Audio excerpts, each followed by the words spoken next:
So good morning. Thank you for being here. This is a nice day. I received an email yesterday about saying like while we get into a business hours meeting, and they prefer to do it in after hours. The reason is I have a family, and I believe like personal time sometimes get complicated, and you need some time for that. We're getting together here for getting in our jobs. So that's the reason we're here, right? Thank you for driving here. I know it's kind of a process to get here, but we're gonna start it. So today we're gonna be talking about driving success with sales enablement. Okay, so welcome. Let me see if it's working. Okay, welcome to the hub. My name is Jonathan Osorio. Of course, you have been receiving my emails. This is my hashtag, Jonathan. My Twitter, Jonathan1 Osorio, and I'm the hub leader with Marcella. So we leader this group, and we also are co-founders of a company called Focus, an inbound marketing agency partnered with Hotspot. So we have today Victoria. Hello. Victoria is coming down from Boston. Victoria now is taking over the Hawks. She is a pretty good veteran in Hotspot. And also she has been working with sales enablement and the Hawk Stars. I don't know if you have been with the Hawk Stars. She's one of the leaders of that program. So Victoria, welcome. Thank you. Yeah, so tell us about I've been at HubSpot for going on 5 years now, which is a lifetime in HubSpot years. I actually qualified for the really cool milestone that you hit at HubSpot when you get to your 5-year work anniversary. It's like a big deal. They give you what we call a sabbatical. Okay. I'm familiar with sabbatical. So you get a month off paid, and they give you a stipend, like a $5,000 travel stipend to travel and unplug and just completely like don't focus on work, gain new perspective. So I'm going away for the whole month of June. It's not going to be working. Wow, nice. Yeah. Where are you going? We're going to go to Lisbon and various cities in Madrid or in Spain. Cool. Yeah. I studied abroad in Sevilla, so I've been to Spain plenty of times, but I want to bring my husband, so it'll be cool. Nice. Yeah, so background at HubSpot, I actually started on our sales team. So when I first joined in 2012, I was on the nonprofit and EDU sales team. We have different verticals that we sell to at HubSpot. So the one I was under was selling to schools and NGOs. Very tough back in 2012. Being a new tech company and, nonprofits don't really have tons of extra money to spend on software, and schools are very diplomatic, a lot of red tape and things like that. So I actually got recruited to join the marketing team. They wanted me to join a startup within marketing called Sales Enablement. And so they wanted someone at HubSpot who had sales acumen and background in sales and understood our buyers' personas, our selling process, to join the marketing team and help support sales in a marketing capacity. And so what we're going to talk about today is kind of how to do that successfully. Yeah, one of the things that's amazing about Victoria is I see it everywhere. Hawk Stars, I see it in a hog, and it's like many hats, and I don't know how she do that, but she's doing magic. She's doing magic. Okay, so let's continue. So the agenda for today is check-in, networking, inbound methodology, how to close leads, how to sales, and how to qualify the opportunities. It's marketing, is the sales enablement part that Victoria is going to be sharing with us, and then we have a Q&A for the final thoughts and questions you have.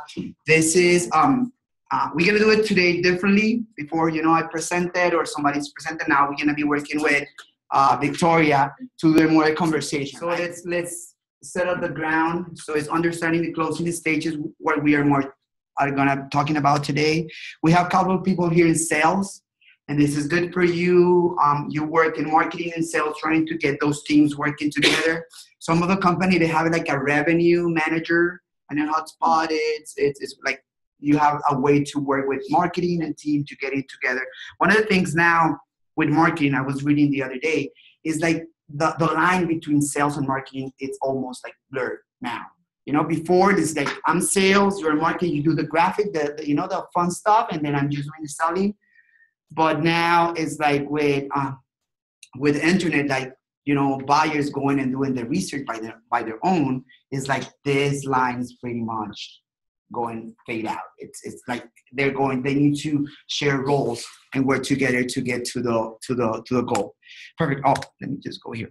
So this is the inbound methodology for all of you that are new. I don't know how many people have seen this graphic. Okay, if you don't see it, don't worry. I'm going to explain it to you. So this is the inbound methodology. So the inbound methodology, it's a way to, like a sales funnel, I will say it, or the way you drive strangers to customers to your company. So they have 4 different stages, like the attract, convert, close, and delight. Is pretty much it. And now you have different tactics below that. So most of the people, one of the things, when I talk to customers, they say, I do SEO or I do AdWords. And they say, okay, good. But now how it works in your entire strategy? No, that's my strategy. Okay, so those are tactics, you know, and you need to have an overall view of how you're going to be working with those tactics to get to your goal. So these are the 4 different stages. Stranger is people that doesn't know your brand. So they are there. They're active buyers looking for solving problems, is most likely.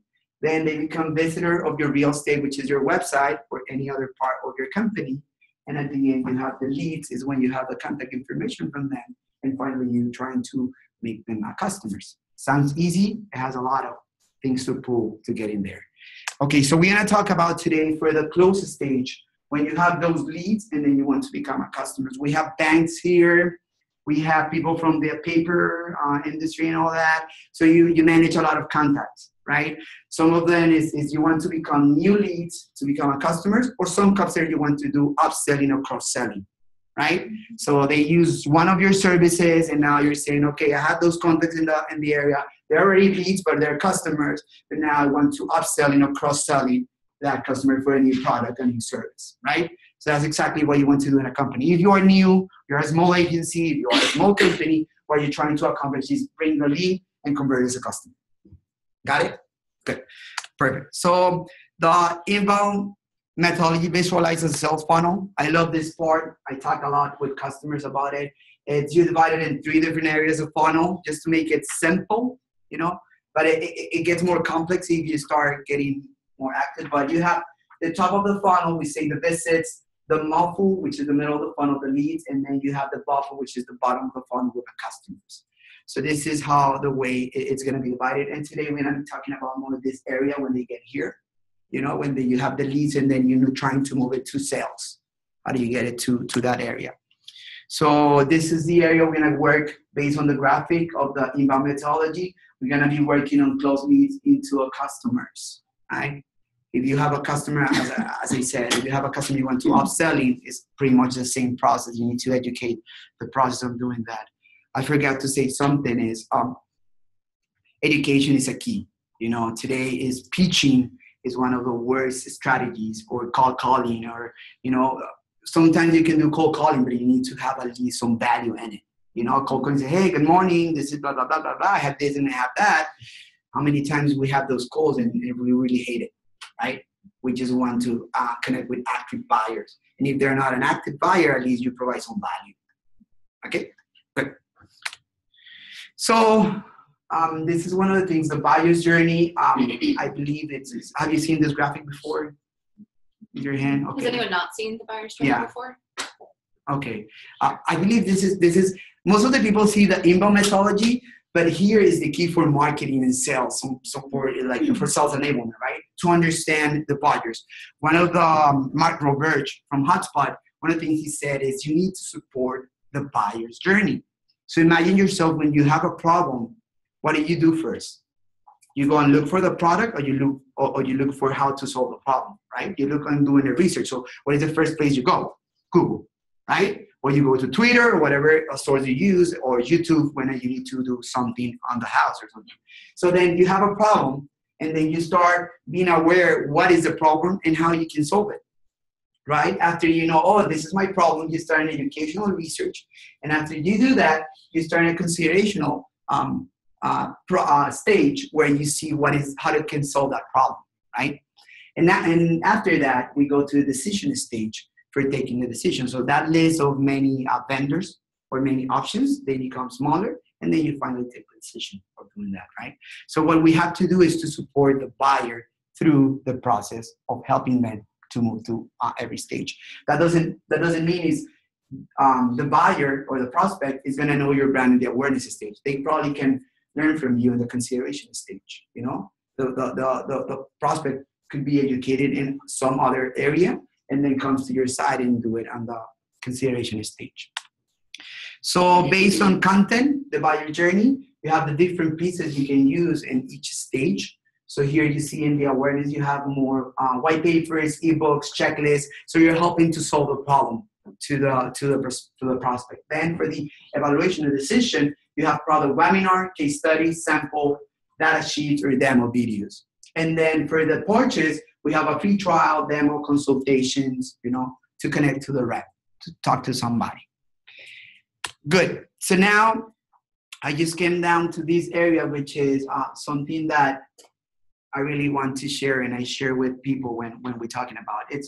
This is how we get opportunities in our funnel. One of the things our sales is their time is valuable. If you're wasting their time, you're wasting money, even because they can be spending with a more qualified prospect, or they hate it, right? When marketing says, oh, we have this amount of leads, and then they get the leads and they say, this is a waste of time. They are not qualified to buy yet. So basically what we have here is a quadrant. We have the fit on the one side and the interest. So how do you qualify a lead? So we have here today customer. They have the fit and they have the interest. The fit is when you have the customer that is ready to buy. If you need some budget, if the decision maker, that's important. If they are ready to buy, if they are in your location, if you're local. So you need to have the way to find if it is a good fit. We have on the top, and minus if you don't have a good fit. And then we have interest. This is the way you look. Interest is, I see like dealership, right? When you walk into the dealership, the only way is the sales rep is trying to get you to see if you're really interested to buy the car now. Otherwise, it doesn't want to waste time with you. But now, how do you find interest with technology? Somebody can tell me? Nope. How do you can find? About money, like money-related issue, flat pricing, or. Okay. It really depends on the needs of the industry. Okay, the needs of the industry, and also the questions that they may have. The questions they may have. Okay, the interest is right. It's up through what is the content he's consuming. Yeah, right now with the website and with a blog, your sales rep can see what is they're seeing on the website. So do you see the interest based on that? You probably can have somebody that has a good fit but doesn't have interest. So they are future customers because they don't show the interest. So what you're trying to do as a marketer is trying to nurture those leads to show some interest. If they don't show some interest, so probably they're gonna get dropped. Right? One of the things I was discussing with my team yesterday is like, we have this amount of leads. And sometimes as a marketer, we have fear to lose them, like unsubscribe or do this. So, oh no, I'm going to lose it. And I say, but if they don't interest in our content, so you better lose it. Yes. Why do you have contacts there that is not interested in your product? Or they don't have this fit. So sometimes you have that fear, oh, I don't want to lose contact, right?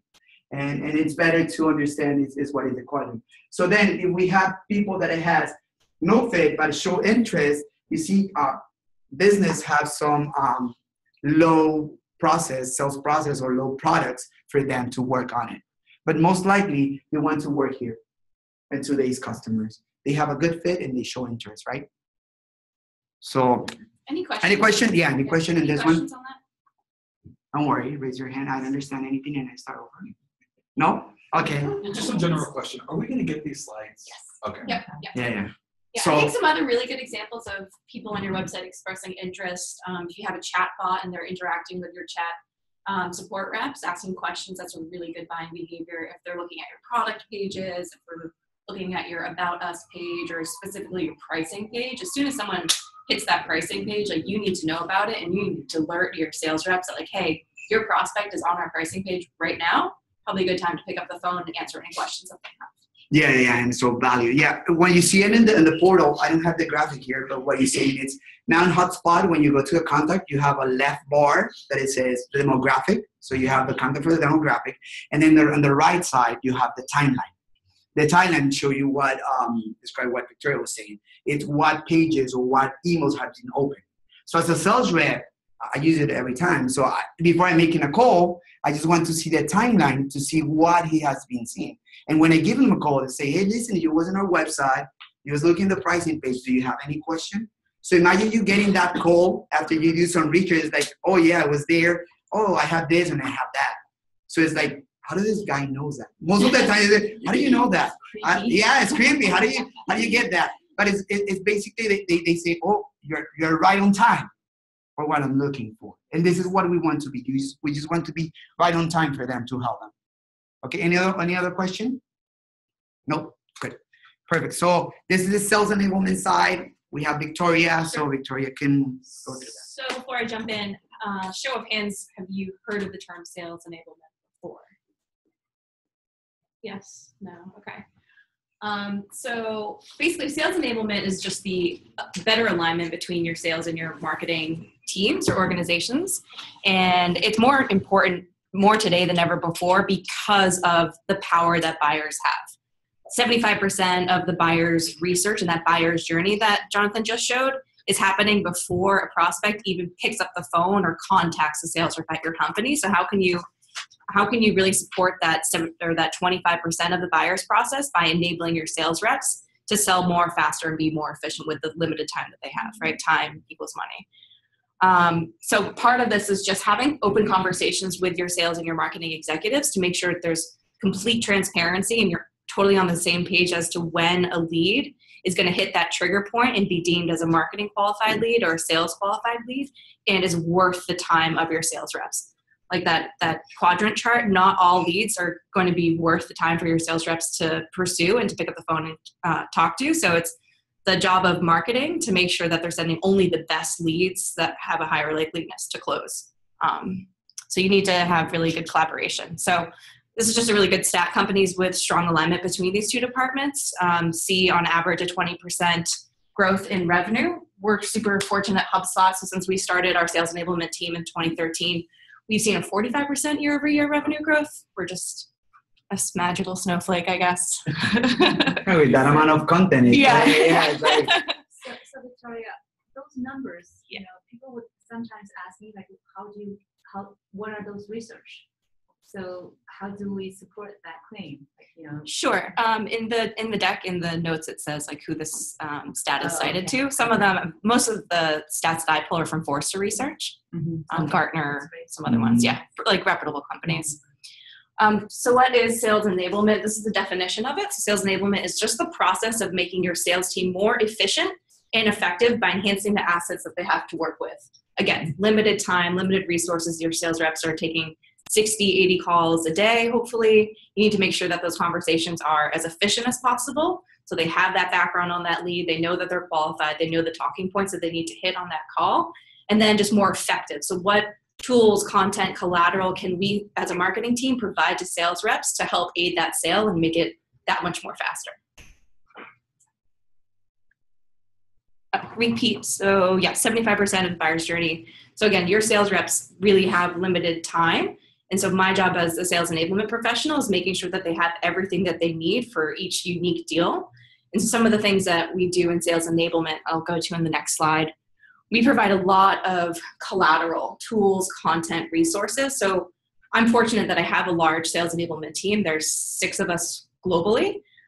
So we all have different duties and assignments. So we have someone who's responsible for competitive intelligence. So this person does market research and figures out how HubSpot stacks up against other marketing automation software companies, and then gives those cheat sheets and kind of like sound bites to sales reps. So when they're on the call and they are evaluating HubSpot and Eloqua, for example, they know how to talk about the differences between the two in just like super digestible kind of soundbite ways. So cheat sheets is a big one.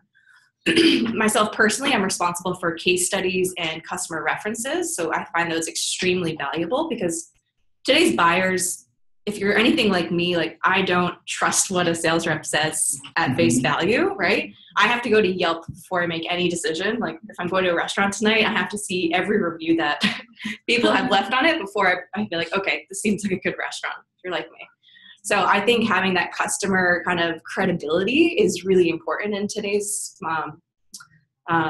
research process. And so what I do is try to put the customer's voice out into the market and out into the world so our prospects can hear it from the horse's mouth and not from HubSpot or from our sales reps. So product reviews on third-party websites like G2 Crowd, we send tons of customers there so they can give feedback and share with the world their experience on working with HubSpot, the good and the bad. Case studies to showcase how our customers are currently using our products successfully. And then customer references is a big one. So whenever I have a sales rep who is working in a very specific deal, say financial services, and they just want to hear from another financial services customer, they'll come to me and I'll go into my database and resources and I'll find a good customer reference in that same industry or a similar industry to then jump on a call, speak to that prospect, answer any questions, like share what it's like working with HubSpot. So these are just some examples. And again, I have a team, but at my previous company, it was just me. So I just wore a ton of different hats and I do a little bit of each of these things. Again, working with a much smaller sales team at my prior company, we only had 10 sales reps versus 150 reps, I think, at HubSpot now.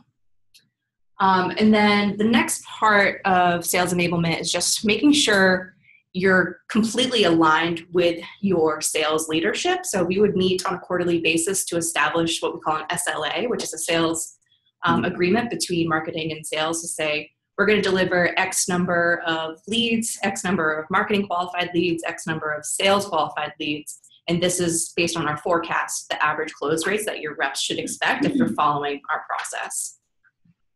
So getting on the same team is absolutely critical. And those conversations can be really exciting. Sales reps or sales leaders have really high expectations, and sometimes you need to show them how you got to the numbers that you did and that you're basing your decision on data, not just like what we think we can do, right? So what do? We schedule weekly meetings. We spend 30 minutes with each other every week to see how we're doing. Something really cool that we do at HubSpot is we host a marketing meeting. So we get all of the sales team, all of the sales reps, and all of the marketing reps in one room. And we recap how we did the last quarter or the last month from a sales and marketing perspective, what we're hoping to do in the next month. And as part of this, we do a customer spotlight.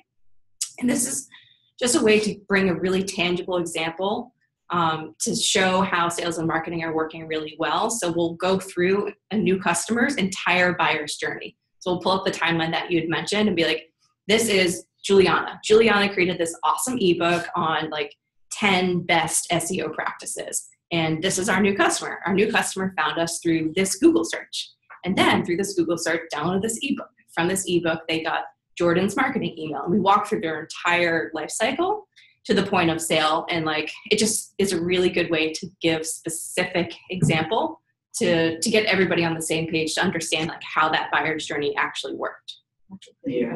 And how long do you take that meeting with those many? It's more like presenting the numbers than talking with each specific sales rep, right? Yep. Yeah. So the marketing meeting is an hour. The customer spotlight, it takes probably about 5 minutes. And something that I did last month, which people really liked, is I actually I called the customer afterwards after they purchased. And I said like, hey, I want to showcase you in our upcoming marketing meeting. Can you give me like a sound bite? And I actually had the customer like record a little bit a sound bite as like what it was like going through HubSpot's sales process. And they really liked that. Yeah, and one of the things I want to mention is what Victoria is saying is like they show to the sales rep how the buyer goes through the content. This is one of the things I see as customers, Victoria, is like many customers say, oh, you're marketing? I say, again, and we're sales, so I don't care about what happened there. But you see here, it's a teamwork. Like marketing shows them how these customers works through the process for help I believe the sales rep to see, oh, in case you are having this type of customer, you probably can send this type of content for helping, and I see like content sometimes they have a robust team working with content for sales, but you have a blog. Probably your marketing team is working on a blog, and if you are a sales rep, you can use those articles to nurture those customers and then to measure the interest in them. What is the usual sales cycle for HubSpot, like online customer search thing? Sure. It depends on the industry and the size of the company, but it's about 45 to 60 days. Wow. Yeah. It's my previous company when I worked for HP, we many years ago used to do the win and loss deal analysis. Yes. To hire people to like the super very important. and actually what the sales tell the company, why they win and lose the deal is Totally a lot of, totally different than what a customer tells. It's a great learning experience for sales. Yeah, that's something the sales enablement team, we don't do consistently, but we do sporadically throughout the year, is a win-loss survey. Using our own technology, automated, goes out. I don't have to write an email. And so it'll go out to prospects who recently signed up or prospects who recently decided to go elsewhere or not sign up. And you just ask them 3-4 simple questions like, why did you buy? Why did you not buy? What resources did you use to consider in the evaluation process? So you can see of the sales enablement content pieces, are they actually reading case studies? Are they actually leveraging customer references? Are they reading product reviews? And then if they say no, they didn't read those resources, that can send a flag to the sales rep. Maybe that sales rep needs more education on how to leverage those types of assets in their sales process. Good. Just a quick shout out to Frankenspot. Oh. It was one of the biggest decision makers for us, just because having been using many tools, my response to the salesperson back when HubSpot was trying to sell us on HubSpot was, and he said, wait, check this link. And when I went in, I was like, crap, because he hit it right on. I was actually comparing, I could kind of replicate some of this with different tools. And then when he showed the actual comparisons they've actually done, it was more like, okay, I'm not going to waste my time trying to go around it. So for you guys that are trying to sell it to the company, it may be a good resource to show them, tell, look, we try a different way. Sounds like it's cheaper, so it's not as effective. It's called Frankenspot. We can include it in the follow-up. We can give you a link. Can I just add something? Because I had a meeting with a lead, potential client, whatever you want to call it, and it's so important that sales and marketing talk regularly. Because I went into this company and my area of expertise is content strategy. So how do we make whatever content we have serve marketing and serve sales? And I talked to the VP of sales in one room, and then half an hour later, I talked to the VP of marketing. Totally different separate spaces. And the VP of sales tells me one thing, that he wants to reach one persona. And then I go to the marketing VP, and he tells me, and so this VP of sales says, so we need case studies, so we need a landing page and a campaign and blah, blah, blah, blah, blah, and all the rest. And then I talk to the VP of marketing, and he tells me that persona is not the target audience of the company. Great. Right? Because what you actually have to do is get like a level down and hierarchy of who you're targeting. And so once you get 4 or 5 people in the company, then they go to the boss and say, then we need to hire these people for whatever they're selling. And I'm sitting there and I said, okay, and they tell me they don't need strategy because the marketing person is hiring 6 people to write content and to create landing pages and I'm thinking, what you need is to get in the same room, right? And talk to each other. And there's a wall difference. Like one person is here and the other one is in the other room. And I'm sitting there thinking, what they need is sales needs to tell marketing what they need. And then marketing needs to create the content according to what this person needs. And then keep it up because they're asking me for 2 totally different content strategy pieces and I'm thinking of hiring, 6-8 people. And I'm like, this is never going to work because you're targeting different people and you want different things. And so it's like, it's not only the initial meeting, but this is where I think most companies fail in that they think they know, but it's assumptions and they don't put it together and they don't have a written down plan. And everybody follows that plan. Yeah, I think you hit the nail on the head when you said a written down plan. You need to have something in writing that both teams and both executives sign off on, and this is your charter for the year. And I think what helps facilitate that conversation and make those communications easier is to base those dealings in data and in facts. So you can draw your sales funnel and you can be like, we're getting X number of leads at the top of the funnel. This number of them are converting, this number of them are becoming an MQL, and this number are closing. Where are the bottlenecks? If you can identify where the bottleneck is, where your conversion numbers are super low, then you can say hey, marketing isn't delivering to sales or sales isn't delivering to marketing, and therefore you need to solve that bottleneck by creating an SLA or an agreement between the 2 departments so you can get on the same page. Yeah, you can. In the company, we use Google Sheet. Basically, what Victoria is saying, how is our top funnel, and then how many MQLs we're getting, how many SQL we're getting, and how they're touching your But their problem is the VP of marketing or whoever is in charge of marketing in the company is creating blog posts and white papers based on their assumptions. Based on their assumptions, and his keywords are off, and his audience is off, and everything is off, and so this guy is not. That's what I mean. Like the technology and the tools are there, but what they need is to sit down at the same table and talk about it. And then I said, have you ever gotten your target audience in a room and asked them questions? What are their pain points? Mm-hmm. No, it's just what we think. But this is so common. It's pretty. Yeah, companies it's common. Themselves. They don't sell to themselves. No, it's very common. Yeah. And also sales, I believe they give you the feedback for the content you need to create. Because as I said, you need to support the buyer through the process. And then if you're doing it as a marketing perspective, I'm going to create this beautiful thing.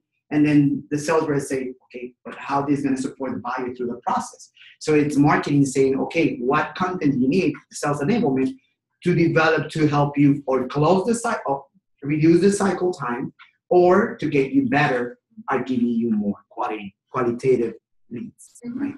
Yep. Any other Any other questions? questions? So that's basically all of my slides. But that's very, very important. That has been that situation. Like the company would never be able to do anything. But if they don't change that culture, it's hard. Like it's really hard because It was shorter than I thought. my husband's company used HubSpot, and their marketing. I saw their stuff and I said, "You guys are just doing so wrong," because he directly connected with the opinion leaders and key doctors, and their company's HubSpot content is all about, we release another product, like we have a new feature, new software feature. Never connect with the customer what they can get from it. It's just so wrong that they're in it. But that's, I find that a lot of companies operate like that nowadays. Yeah. Selling to themselves. I don't know if there's a lot of it's politics, corporate politics, or what, where the VP of marketing doesn't want to be told by sales what to do, and sales doesn't want to be told by marketing what to do. I don't know what it is, but they have to hit new sales goals, and that's never going to happen because they're writing content for the wrong foot. Maybe it's the right audience for marketing, but sales is not going to be able to close it. So, and creating a bunch of content and their own product is a digital product. So even I don't know, but even because I don't know that much about their numbers, I would even say that probably the product that they're about to create next is not what the audience wants. Yes. Because there's this, But it's a traditional process of marketing and sales. What now is the problem is that content, I was saying, is getting sales and marketing in just as a one group. And So now that's why before it was working like that. Marketing was doing, I do the graphics and I do the trade shows and all that, and then you sell. So it's your responsibility. So marketing is not sharing any responsibility on the revenue. And sales is saying, okay, this people is working, it's nice things, good graphics, beautiful, but it doesn't work. So basically now content is bringing both together, but if you're keeping the company at the same traditional setting, like marketing and sales are completely different entities. Now when you're trying to get it together, the problems get started, and the waste is start going every so way. you have like endless problems because then you're on the phone with somebody, and if marketing is developing one set of content item, and then sales has a different one. If a salesperson is on the call, if they need an article to send you to support what they're saying, they don't have that. Yeah. Because they're talking to different people. Yeah. Right, it's different personas. Yeah. And that's like at its core, like one of the functions of sales enablement is to make sure that you can identify those assets that are missing or needed and make sure that they get into the hands of the sales reps in a timely fashion. And I think the close loss survey for prospects that sign up is a key step in identifying those resources. And then on the customer side do you guys do NPS for your customers? So it's a net promoter score survey. And so basically you send an email to cohorts or sections of your customer base, semi-annually, biannually. And you just ask them to rate your company, like on a scale of 1 to 10, how likely are you to refer our company to a friend or a colleague? And if they give you a 9 or a 10, like they are considered a promoter. And if they give you a 6 or a 7 or an 8, they're neutral, and anyone below that, they're a detractor. And then you can ask a secondary question. It's like, why did you give us this score? And you can bubble up some really important like chilies and like information from asking your customers, how are we doing? Like, what can we be working on? And you can kind of backtrack that into the sales process a little bit and identify some of the sales needs that then marketing can facilitate. Good. Yeah. Cool. Yeah. Yeah. Any more question? No? Okay. So, okay, let me just get in here. So the other is, we're gonna start with best practice. I'm gonna go pretty quickly. It's one of them is identify your qualification criteria. Again, sales. What is sales things is the qualification, and then build custom contact properties to create robust contact profile. Manage life cycle stages to ensure accurate closed loop of the reporting, and make sure your contact database or the CRM is always up to date. So identified your qualification criteria is to understand sales, how to identify the green lines and the red flags with marketing. Is again, having the conversation is for you as a sale, what is qualified lead? What do you need to see at a qualified lead? If it's a budget, it is a decision maker. So you need to see that and you need to understand that, Identify your qualification criteria is, if Ken were a traveler, it is honeymoon, married, and is 31 years old, but it has a dog, it's going to be difficult for them to go around the block. So you need to understand what is the red flags and the green flags to get into that area. Then building custom contact properties to create robust contact properties. We work a lot of them. There is about more than 1,000 custom properties you can have in your portal that can be customized for your company, for your sales rep, for marketing, to understand what are those green or red flags. So you can go to the portal and add them. We sometimes work, I know one specific that it comes to mind is the life cycle stage. In the hotspot, they have subscriber lead, marketing qualified lead, sales qualified lead, opportunity, and then you have evangelist and order. This is the life cycle stage. This is the pretty much you're gonna be working with that. But I see like some sales rep, the lead is not ready. Probably they need more time to get the budget or something. So you can create a property. We create a property that it says, give it more time. You need to give this lead. It's an opportunity, but you need to give it more time. So you understand with marketing is how you can nurture or create a process to nurture those leads and then getting closer to say, oh, I'm ready. So they raise their hand, right? Any question right there? No? Could you give some examples of some red flags? Okay, let's say Or maybe go around the room and share some red flags? If somebody wants to share someone, or I can share one of them. It's about one of our customers. It is a flight school. And one of the things we discovered as an admissions, when we started, they say, oh, the pilots are our customers. Right? And I said, okay, well, so let's do the research, and we start doing that. But now we start figuring out that parents are the decision makers. Mm-hmm. So I was telling the customers, hey, listen, your parents are your decision maker. No, I don't think so. I say, why? Because most of the students are the one who do the research, and that's true. But imagine if you're a sales rep or the admissions person, and then the admission is talking to the student, and the student is very happy, saying, oh, wow, I like it, go. And then, okay, so what is your budget? You have the money? Oh, I need to talk to my parents.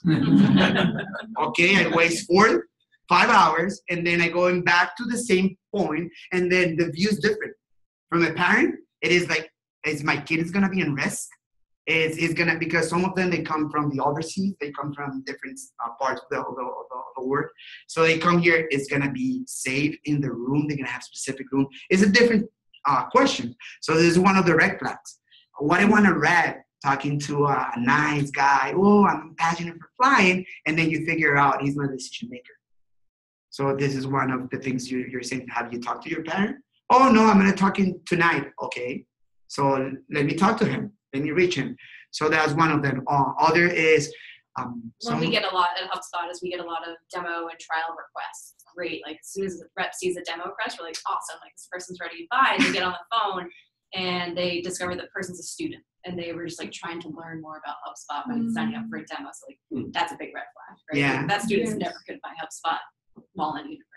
Yeah, and that could be one. They're asking the demo without even seeing other content, like more specific content on that area. So there is a lot of them, and I said it's sales again to marketing to see. Oh, let's find out those gaps in between, filling those holes and see what is a red and what is a green line on that area. Does anyone in the audience have examples from their own companies?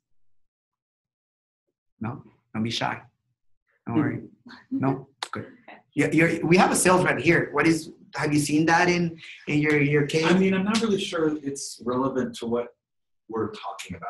I mean, one of the things that we have been trying to do a lot of data analytics around is, when we potentially are going to lose a customer. Okay. On the other side. So it's kind of on the other side. So but it's really interesting, that it really is pretty relevant, because when we start seeing someone who starts using their debit card a lot less in the financial services industry, or their balances are, diminishing, obviously, we can do analytics around that and recognize that this is a member who is less engaged in the credit union or the bank. And they are potentially using their debit card a lot less because guess what? They've already opened an account someplace else. Usually at that point, it's too late to do anything. You've got to figure out the trigger points well before that happens. So, it's just... And Brian, just remind me, are you using HubSpot? Yeah. You are. So you have packing or tracking on all of your pages. Can you see if your bank members are looking for like information on how to close their accounts, and then you can send a trigger to the account manager? Yeah, I'm sure. We are able to see. We just started looking at that. Okay. We're working with some of Brian's sales team and showing them like the leads we send them, where they can go into HubSpot and see what pages on the website they visited before submitting the form. Yeah. So we're just starting to play with that. Yep. But that's, for me, I would say one of our barriers is that they're sending in lead forms, and we're starting to get more and more of them, and his sales team is limited in their time, and so they're having to follow up on everything. We need to get better at sending them ones that we know have certain credit qualifications, or that have visited more pages, researching, maybe twice before we send them a follow-up email, and like just kind of narrowing in how to get him better qualified leads. Yep, definitely. Yeah. Definitely. Yeah, because the car buying process is a laborious process, but to Marilyn's point, once they start going into the calculators as far as how much is this going to cost me, Their interest. the interest is pretty high at that level. But maybe just having them go on various car sites or something like that is probably a little preliminary to start really focusing on an actual call. So again, it just kind of goes back to better analytics. We're sending his team everything, so they're following up with calls and dial stuff that on back. everything. So I think we should be sending the ones that initially go to pages and email and trying to see if they click on something within that email. And then once they've gotten to 2 or 3 CTAs, then send his team the leads for them to call them. Totally. And that's the part we need to get. Yeah, I believe it's like you also get it organized. What is the stage of this lead? As I show you in the graphic, it's like you're getting all these leads, but all of them look the same. They're leads. Yeah. So how do you say, okay, this is a marketing qualified lead, but I'm still gonna be working as a marketing, and then what trigger as a sales qualified lead? It could be a calculator. It could be a contact form. It could be any specific consultation with a rep. Then you say, okay, so now this lead trigger this action. So now change it to sales qualified lead. And now from your view, you're saying, oh, I have 1,000 leads and I have 10 sales qualified leads. They show good interest. They have a good demographic. So now let's move it to Brian. So Brian is saying, oh, I have more chances to go through the system. And I believe I have the background of the information is you don't have connection. They don't see what is happening in HubSpot. And that's one of the big things. And in a company, I see like to grow a company, it's building in people, process, and technology. This is a way to grow in a company. People, you need the people, the process, how are you going to do things, and how are you going to work together to get in there? And technology like HubSpot or any other machine is going to help you to get better results. I just had a question. What's your best performing content offer in the case of a community? Auto. It's our auto. It's what I'm sorry? Auto loans. Oh, Like okay. digital marketing. Okay, What we yeah. get the best response rate on is auto loans. So like a little ebook on car loans? What we've been doing is digital ads. We just started creating that kind of content, like the question answering content. So we just started creating some white papers and some calculators, and we're including them on the landing pages for those ads. So I don't have a lot of data on that yet. Okay. But what has historically worked best for us is auto, right? Yeah, and also you can work with the sales team is they repeat answers over and over. Like they're on the phone and they're saying, oh, this is the same answer over and over. So just create a blog post, wherever they're saying many times over the phone, you say, hey, sales rep, what are you seeing? Like when they have a loan, which is one of the greatest revenue drivers, it's what is the questions you answer. And then you create a blog post. When they have that question, they can send it to the customer via email. So read this article. And when they click on the article, you see the interest. So the sales rep saying, I send the article. Does he read it? Yes. Not? Okay, he doesn't have interest. So let's move on. It's funny because when we first brought on HubSpot, the reps that helped us implement it said something along the lines of how you eat a whale. Well, one bite at a time, Yeah. right? Or elephant, I hear it. We're just starting to do that, where we sat down with some of Brian's team and we asked them, like, what are the most common messages you're having to send to your customers and to your leads, and we're starting to put those together in an email format that can be kind of automated for them, and just trying to get more and more information on what their hurdles are and what are the questions that they're being asked. But it's a lot of little bits. And you're using AdWords and Facebook, or? We're doing some Facebook advertising, but we're doing the what are they called now? The ones that follow people. Yeah, remarketing. Remarketing. We're doing that. Marilyn, something I think that would supplement that would be really beneficial is to do an analysis on the last 10 customers that you signed up. Take those 10 people and just devour everything that they've touched on your website and social media, and see if you can kind of bubble up like any commonalities, and that will be really telling that these assets are helping drive that sale. Yeah, We that's just good. figured out we could do that. That is so cool. Yeah. Yeah, you can develop, Even in social media. and you can Yeah. develop your personas from there as well. Exactly. You can ask them for their time and say, listen, how was the process? Do you remember this? You have a questionnaire, you can do that for doing that. Okay, so what the custom forms is gonna do for you is that you need qualities or properties your sales team listen or qualification process. As Brian was saying, we understand when people is leaving, so we need to get before that, to approach them. What do you already know about the data that goes into a typical buyer purchasing decision? As Victoria was saying, and what information will help your marketing prospect more effectively. Manage the life cycle stage. I believe this is the key, right, for organization purposes. I see a trend in today is like, I don't know if you have follow Pinterest, like organizations now, like a cool thing. Like you go do that, and then how you get more organized. And most of the tools now is towards to get more organized, get more effective over your time. You see Trello, Basecamp, all of those tools are to get people more effective and be more organized. And this is basically lifecycle stage 2 for you. They keep your marketing team understanding where those leads are, and sales team, they understand how is the process and how you can handle one to the other. So working in this field on your portal is very crucial. And here we have the buyer journey is like an example, right? So we have the awareness. So we have the personas. This is the persona cycle stage, lead, marketing, qualified, or sales.